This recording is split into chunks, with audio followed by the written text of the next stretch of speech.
damas y caballeros, aquí de nuevo con ustedes. Este es Uno más Uno, el telematutino más viejo de la República Dominicana.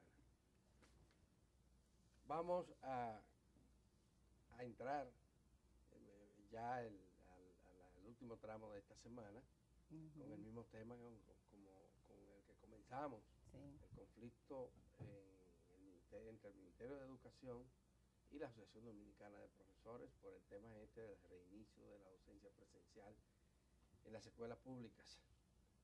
Es el mismo tema y no se puede ignorar ese tema porque tiene grandes trascendencias, Millicent, amigas y amigos, en la calidad de vida de la gente, en toda la sociedad. Recuérdense que tenemos 2.700.000 estudiantes que ahora están siendo afectados por la docencia, pero tienen 2 años en eso, manejándose en precariedad.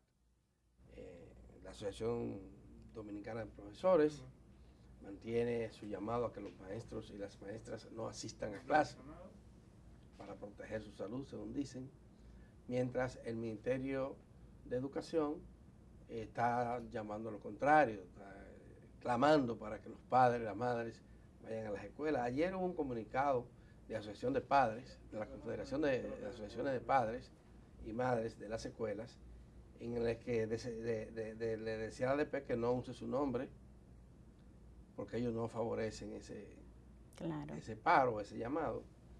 Y bueno, el conflicto sigue a rojo vivo. Para esta tarde, la Asociación Dominicana de Profesores ha convocado una rueda de prensa y yo pienso que tal vez van a levantar el paro, aunque sea a partir del lunes.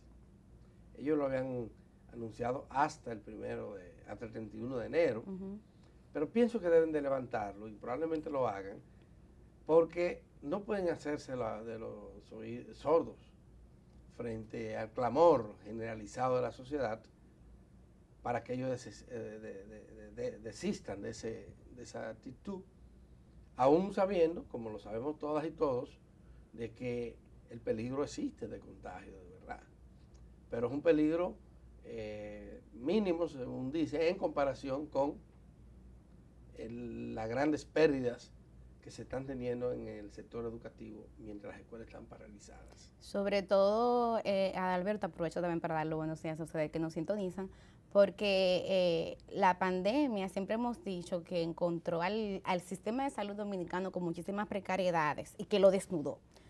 Pero lo mismo podemos también decir del sistema educativo, que es un sistema educativo que a nivel de calidad, pese a que ya a partir del 2012 el Estado ha estado invirtiendo el 4% del PIB, el indicador calidad no ha mejorado. Y hay un informe que recientemente publicó el Ministerio de Economía, donde hablaba de cómo más del 60% de los niños y niñas menores de 10 años aquí en República Dominicana no comprenden lo que leen. Entonces, en ese contexto, a pesar de que no tenemos los datos, es un reclamo que hemos hecho de manera reiterada aquí en República Dominicana de saber cuánto costó finalmente el año pasado que se impartió a distancia y ver también los indicadores de calidad. Uno sabe, Adalberto, que obviamente hubo un retroceso. Los informes preliminares así lo hablan. Sí, claro. Y no es local solo. Exactamente. Es un a nivel mundial, claro. Inclusive en los países de gran desarrollo económico. Exacto. Pero en el caso de República Dominicana, que es una sociedad que todavía sigue siendo muy desigual, siempre recuerdo esos informes de Oxfam que hablaban cuando comparaban que a pesar de que en República Dominicana ha liderado en muchos casos el crecimiento económico, la movilidad social no se da. El tema educación para muchas personas y para muchos niños y niñas es la única forma, Adalberto, de tener un poco de movilidad social, de ascenso. Y sin embargo, uno no puede dejar de dar esa mirada al desequilibrio que hay, porque ya te lo he contado. O sea, aquí el sistema privado funcionando. O sea, los niños y niñas que van ahora mismo a los colegios privados tienen mecanismos. Algunos han optado por hacerlo semipresencial, otros están en las aulas. Pero los que no están en las aulas son los niños y niñas justamente de los sectores más pobres. Pero no están en las aulas, pero no es que están recluidos en su casa. Y ahí es donde yo tengo un punto de diferencia con la ADP. Porque los profesores es verdad que se están contagiando, pero no se están contagiando en las escuelas. Y lo que ha dicho el Gabinete de Salud es que justamente las escuelas son de los lugares más seguros porque ahí se cumplen y se están aplicando los protocolos. Ayer yo veía, por ejemplo, cómo nuevamente el Colegio Médico Dominicano y el famoso neurocirujano José Joaquín, pues ellos reiteraban a los maestros que vuelvan a las aulas, porque ahí hay mayores niveles de seguridad. Pero los argumentos de la ADP han sido derrumbados. Totalmente. No ha habido un solo sector social, político, ni siquiera, que haya salido a brindarle apoyo, decir que tienen razón. Fíjense que hasta desde el punto de vista científico se está planteando de que los maestros y las maestras se han contagiado en una proporción altísima.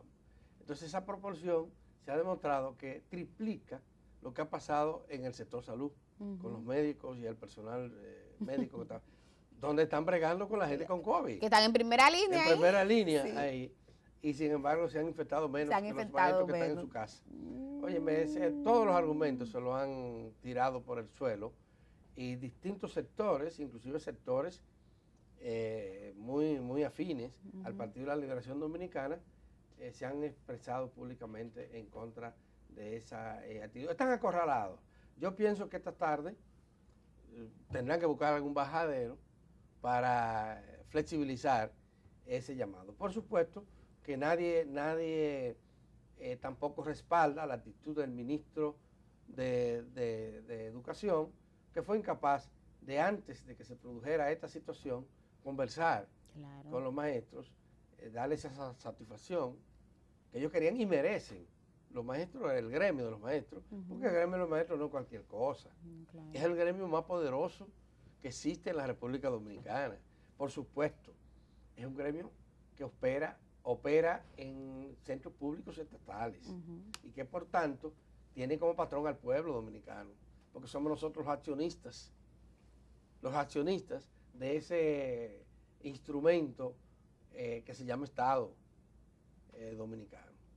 Los que ponemos la plata, los que ponemos el dinero para que se aumente o se manejen las instituciones públicas, somos los ciudadanos y las ciudadanas, Mílice.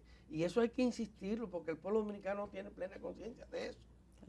En países desarrollados, cuando un legislador, por ejemplo, actúa contrario a los intereses de su Estado, le cae encima a los electores.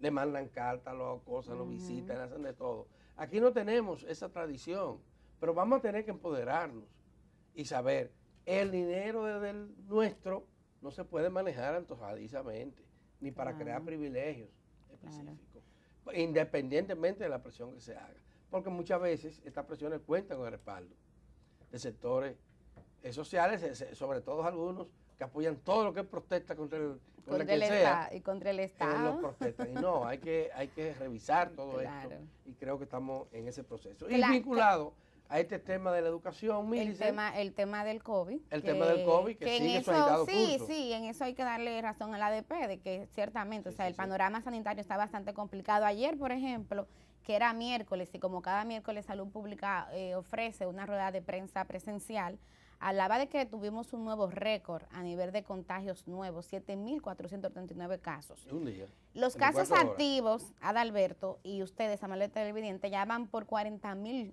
Y recuerden que siempre hay un parámetro que tomamos, que fue en uno de los momentos más álgidos de la pandemia aquí en República Dominicana, eran 55.000. Sí, entonces estamos a ley de 15.000 para llegar a esa cifra. Se ha predicho, porque el comportamiento cómo ha sido el comportamiento de la epidemia desde que llegó hace 2 años aquí hasta ahora, y lo que se predice es de que va a bajar a partir de la próxima semana, comenzará a descender, a estabilizarse, y luego comienza la curva a descender. Pero esa curva no desciende de un día para otro, es un proceso. Lo nuevo, y tal vez lo más positivo, es que el COVID ahora no está siendo tan mortal como lo era el primer año. Sí, el tema de la letalidad que ha disminuido. No es tan letal, ha disminuido sustancialmente, la hospitalización también. La gente siente síntomas mucho más benignos y más, hay mucha de la gente con COVID que no tiene ningún síntoma. Sí. Por eso se propaga tanto también. Sí, porque hay gente que lo tiene y no lo sabe. Y no lo sabe. Hay otro elemento que para mí también es muy positivo y fue un anuncio que primero lo dio el presidente y luego el mismo ministro de Salud, que es la posibilidad, Adalberto, de revisar la resolución de la CISARRIB que limita o que condiciona y limita las dos cosas, el acceso a pruebas. Porque desde que comenzó la pandemia, algo que nos ha dicho la OMS de manera reiterada es que la capacidad diagnóstica temprano es una de las herramientas más efectivas para tú atacarla. Y bueno, pues ayer el presidente hablaba de que le había propuesto al Gabinete de Salud que se revise esa resolución que limita y condiciona, primero, el que la gente se haga una prueba de antígenos, que cuesta 1.700 pesos, para entonces luego poder hacerse la PCR. Para mí eso es muy positivo, desde que salió esa resolución. Sí, sí. Aquí en Uno Más Uno no le entendíamos la lógica, porque justamente se daba en un momento en que la pandemia estaba atravesando por uno de sus picos. Y hay otro anuncio vinculado a ese, y dice que es de la propia CISARRIB, que es que están estudiando la posibilidad de obligar a las aseguradoras de riesgo de salud que cubran los gastos vinculados al COVID, los medicamentos y las atenciones. Porque esto es una irracionalidad enorme. Y lo vamos a revisar, miren, cuando ya esto está en la fase final. No está pasando. Pero es terrible que usted pague un seguro durante toda su vida, un seguro caro, porque es caro. Bastante caro. Para los dominicanos y para las empresas que lo pagan también. Y que después cuando usted necesite de ese seguro, no le sirva para nada, o le sirva muy poco. Eso sí que es una verdadera barbaridad, Milicen, y es lo que está ocurriendo en el día de hoy. Pero la CISARRIB ha dicho que va a revisar eso. Ojalá lo haga rápido. Igual lo de la resolución. Sí. Tiene sentido si lo hace ahora. Claro, ahora que estamos en esta ¿qué es lo que ola? está pasando, señoras y señores? La gente está haciendo su fila para hacerse la de antígeno. La prueba de antígeno. Que se ha demostrado que es importante esa prueba porque es rápida, pero que no necesariamente te garantiza un 100% el diagnóstico. Sí, y también hay otro elemento que ojalá cuando se revise esa resolución también se vea, que es el tema, o sea, el tiempo que ponen las aseguradoras para poder cubrir entonces la PCR, que es apenas 72 horas. ¿Qué ha pasado? Con este pico que tenemos, tiene mucha gente haciéndose pruebas y los laboratorios públicos, inclusive también los privados, se retrasan más para dar los resultados. Claro. Entonces he tenido el testimonio de personas que van luego de hacerse la prueba de antígeno a reclamar la cobertura de la PCR y como ya pasaron las 72 horas se la niegan. O sea, yo creo que ojalá que se tome en cuenta también ese detalle. El otro problema que tiene el Estado Dominicano, que el Estado Dominicano, el sector salud está en bancarrota. Sí. El Laboratorio Nacional del Sistema de Salud Pública quebró. Sí. Demostró que no estaba en capacidad de atender una situación de emergencia como la que nosotros tenemos ahora. Y si bien es cierto que se han ido reequipando y preparándose, todavía no tienen la capacidad para atender la demanda. La demanda, sin embargo, ha sido satisfecha principalmente por el sector privado, que ese sí ha hecho su agosto. Ha hecho su agosto, pero los principales laboratorios del país han extendido su radio de acción a casi todo el territorio nacional y a los lugares donde más población hay, ahí están ellos, presentes con una sucursal. Y esto pues, y la gente ha ido a pagarla con su dinero porque los seguros no la cubren, a pagarlo. Y miren, poquísimo dinero, 1.700, 1.800 pesos. 1.800 pesos. Poquísimo. Poquísimo dinero. Y resulta que esa prueba se exige inclusive en las propias empresas. Sí. Para evitar contagiar a la colectividad que trabaja en ella. Pero me preocupa, recuerda la observación que hacía Senencaba de la efectividad de esas pruebas para esta variante, que parte también de lo que decía Salud Pública ayer en esta rueda de prensa, es que es la dominante. Como pasa en toda parte del mundo, ya la Omicron es la que está, es la cepa dominante. Y entonces explicaba Senencaba que esa prueba de antígeno ni siquiera es indicada o es la más efectiva para determinar, porque él dice que en el caso de la mutación de este virus se aloja en la garganta más que en las fosas nasales. Bueno, pero también la PCR en las fosas nasales que también que te la hacen. Todas las claro. Ahí, ese es un problema. Como que necesita ser cuestionado. Ahora, esto que está pasando aquí, está pasando en el mundo. El tema es que los estados se desentendieron de los sistemas sanitarios. Los estados se entendieron de la salud. Y la salud hace muchísimo tiempo que se maneja como una mercancía, o los servicios de salud como mercancía, que tienen precios altísimos. Claro. En consecuencia, acceden a ella quienes más tienen recursos. Acceden a la salud de calidad quien tiene dinero. ¿Y qué resulta? Fueron laboratorios privados los que se inventaron la vacuna. Porque los laboratorios privados son los que tienen capacidad, los que están invirtiendo ahí. Sí, pero hubo fondos públicos. Entonces, ¿qué pasó? Fondos públicos, Entonces, ¿qué pasó ahí? Que los laboratorios tampoco tenían capacidad para Exacto. atender. Entonces, ahí vino la mano Del bendita Estado. del Estado. Ese Estado del que no queremos saber. Para eso sí Lo lo reclamamos. queremos. Y entonces Claro. vino a resolver. Pero óigame, el negocio que están haciendo, eso no tiene madre. Así es. Vendieron la vacuna a todo el mundo. La vacuna, ahora están en algunos países, la están recibiendo como donación de los Estados Unidos, unos países amigos de Estados Unidos. Pero en el mundo entero, hay que comprarla y los gobiernos han tenido que comprarla. La ciudadanía la recibe gratis, pero eso no es gratis. Gratis entre comillas, porque Gratis al entre final comillas. la misma ciudadanía que le está cubriendo. Son los fondos públicos. Así es. Milicen, ayer hubo otra noticia trascendente. Tiene que ver con la decisión de la Cámara de Diputados de aprobar dos Fideicomisos. solicitados o constituidos por el gobierno y ahora avalado por La Cámara la Cámara de Diputados. Se trata de uno para Punta Catalina y otro para Pedernales.